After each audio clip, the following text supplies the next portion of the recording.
So what did you have to do, practically speaking, to you and your team to keep the place safe from that virus getting in there? Well, like a ton of it was being, proactive and anticipating what, new public health orders might look like.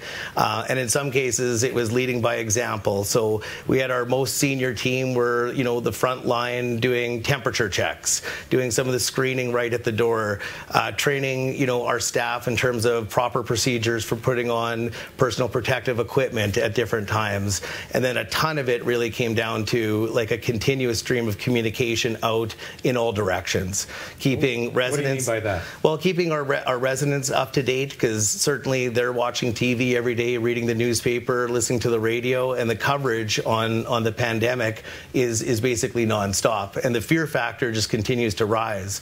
So keeping them informed around like what some of the true facts were, what was happening in our case and what we were doing to respond to it, keeping family members who were equally concerned and wanting to know what was happening with their loved one, and then just as important, our staff, right? Mm-hmm. They're out there every day. They have families. They have kids that are going to school. School shut down. There was a lot of question marks going around everything. So it was trying to stay on top of it to the best of our ability, be as transparent as we possibly could, recognizing in some cases we didn't always have all the answers.